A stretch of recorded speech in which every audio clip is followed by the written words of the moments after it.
लखनऊ के केजीएमयू में यौन शोषण और धर्मांतरण की कोशिश के आरोपी डॉक्टर रमीज मलिक की तलाश तेज है। आरोपी की गिरफ्तारी के लिए उत्तराखंड गई पुलिस टीम खाली हाथ लखनऊ लौट गई। पुलिस के अनुसार आरोपी का मोबाइल फोन बंद है, उसका लोकेशन ट्रेस नहीं हो पा रहा है। आरोपी रमीज की आखिरी लोकेशन खटीमा उत्तराखंड में मिली थी। आपको बता दें कि वो खटीमा का ही रहने वाला है। पुलिस ने खटीमा पर परिजनों से पूछताछ की, लेकिन कोई ठोस सुराग नहीं मिला। आरोपी की गिरफ्तारी के लिए 3 पुलिस टीमें गठित की गई हैं। उधर आरोपी की पहली शादी जिस महिला से हुई उससे नोएडा पुलिस ने पूछताछ की। बताया जा रहा है कि पहली महिला ने भी रमीज की जानकारी होने से इनकार कर दिया है।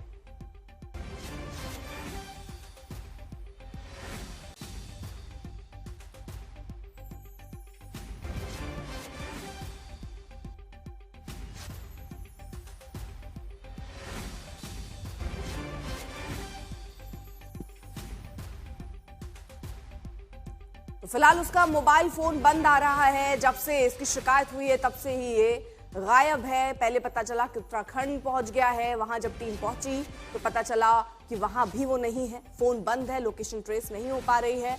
जो परिजन है या पूर्व बीवी उसकी जो थी पहली बीवी, उससे भी पूछताछ हुई, लेकिन अभी तक कोई भी ठोस जानकारी नहीं मिल पाई है।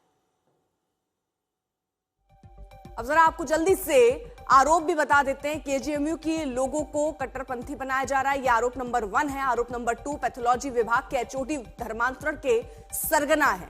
यह भी आरोप उस यूनिवर्सिटी पर लग रहा है, उस एचओडी पर लग रहा है। धर्मांतरण के गुनाह में कई लोग शामिल हैं, आरोप यह भी है। पहले ये पूरा मामला लव जिहाद से शुरू हुआ था। एक लड़की ने दरअसल शिकायत की थी कि शादी का झांसा दिया और उसके बाद धर्मांतरण के लिए दबाव बनाया, और ये केस जैसे जैसे जांच में आगे बढ़ा तो अब सीधा इसमें कई और आरोप लगते हुए नजर आ रहे हैं। धर्मांतरण से भी तार जुड़ते हुए नजर आ रहे हैं कि पूरा एक गैंग चल रहा था और एचओडी इनके सरगना थे।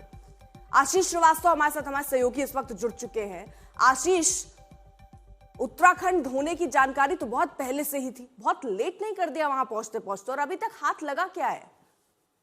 बिल्कुल अर्पिता, देखिए सबसे बड़ी बात है कि आरोपी बहुत ही ज्यादा शातिर है और इसी वजह से वो उत्तराखंड में नहीं मिला है, क्योंकि पुलिस की टीम 2 दिन वहां डेरा जमाए रखी, लेकिन उसके बावजूद भी वहां पर शातिर शातिर कहीं और फरार हो गया है। यहां तक महिला आयोग का मानना है कि शायद वो अपने आकाओं के पास चला गया है, जहां से वो धर्मांतरण की प्रक्रिया करता था। तो ये तो साफ है कि एक बहुत बड़ा नेटवर्क था और उसी वजह से पुलिस भी अब तलाश करने की कोशिश कर रही है। उसके घर पे जब जाती है तो घर पे भी वो नहीं मिलता है, ना ही उसके घर वाले कुछ बता पाते हैं। इसके साथ साथ उसका मोबाइल जो नेटवर्क है वो भी वो अपना छोड़कर जाता है। तो ये जरूर कोई बहुत बड़ी सरगना है इसके पीछे जिससे वो लगा हुआ है। और पुलिस अब जो पहली शादी हुई है वहां पर पहुंचती है, वहां जांच की बात कहती है, उससे जो महिला है उससे भी बातचीत करती है। तो कहीं ना कहीं अब ये पुलिस को जरूर शक है कि इसके पीछे और लोग शामिल है जो शातिर को बचाने की कोशिश कर रहे हैं। इसी वजह से पीड़िता को अभी तक न्याय नहीं मिला है और अभी तक आरोपी फरार है। मुकदमा लिखे जाने के बाद एक तरफ केजीएमयू जांच कर रहा कौन है। लोग थे जिन्होंने धमकी दिया? फिर महिला कह रही थी कि उसे धमकी भी मिली है, फिर धमकी कहां से मिली? बिल्कुल, देखिए उसके जो सहयोगी डॉक्टर्स थे, जो कई लोग थे जो उसके संपर्क में थे, उनके द्वारा महिला को फ़ोन किया गया और उनसे बताया गया कि इस पूरे मामले को ठीक। वापस ले ले, इन पूरे मामले को कहीं न कहीं ना आगे बढ़ाए, जिससे कि काफ़ी दिक्कत हो सकती है। और अब वो भी रडार पर पुलिस के आ गए हैं, तो उन्होंने ही बस इतना कहा था कि वह आरोपी के कहने पर बातचीत कर रहे थे। तो कहीं न कहीं धमकी की बात भी इसी तरीके से सामने आई है। तो आरोपी हर उस तरीके को लगा रहा है कि जिससे कि वो बच सके। लेकिन जिस तरीके से जाँच चल रही है, पुलिस सामने है, तो माना जा रहा है कि ज़रूर गिरफ्तारी होगी और ऐसे में कई और चेहरे सामने आएंगे जो इस पूरे धर्मांतरण गैंग में शामिल है, क्योंकि डॉक्टरों का ये पूरा गैंग है एक तरीके से। आशीष, और अभी तक कोई गिरफ्तारियां हुई है? क्योंकि लव जिहाद से मामला शुरू हुआ, धर्मांतरण को पहुंच गया, ये कहा गया कि एचओडी भी इसमें इन्वॉल्व है। कोई और गिरफ्तारियां हुई है? उस दिशा में कैसे जांच चल रही है आगे?